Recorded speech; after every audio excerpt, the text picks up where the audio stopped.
Hi there, I'm Sarah from Knit a Bit of Whimsy, and today I'm going through double knitting, and you can see this technique used in the Sean's double knit hat pattern. Now in this case, I'm using 2 strands of worsted weight yarn. Now this double knitting doesn't refer to the fact that I'm using 2 strands of yarn held together. Double knitting refers to the fact that you're knitting both the front or outside layer and the inner or back layer at the same time. So we're going to actually end up with 2 layers of knitted fabric. It does seem to take obviously twice as long because you're going through and you're knitting twice as much for a single product, but it does create a hat that's really warm and cozy. And actually I really love it for hats. Now, again, I'm using 2 strands of worsted weight in this case. The pattern is written for a bulky yarn, but if you don't have a bulky yarn that you are excited to use, you can use 2 strands of worsted, and it works out about the same.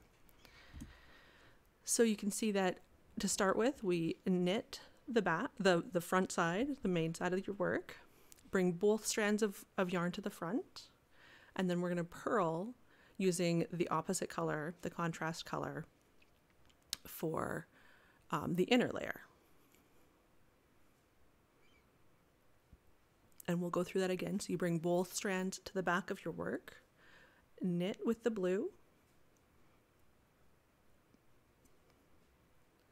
and then bring both strands to the front and knit with the red, or purl with the red, sorry. And you're going to work that way through the whole pattern. And of course you can change colors. If you want to change a color, you simply reverse which one you knit with and which one you purl with.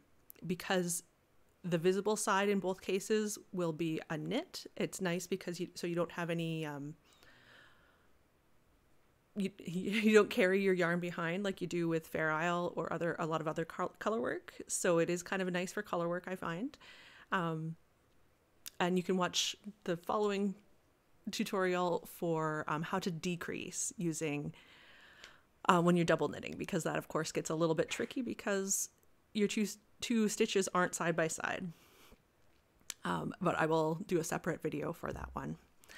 So that was double knitting as used in Sean's double knit hat. As always, thank you so much for watching, and please let me know if you have any questions. Thanks again. Bye.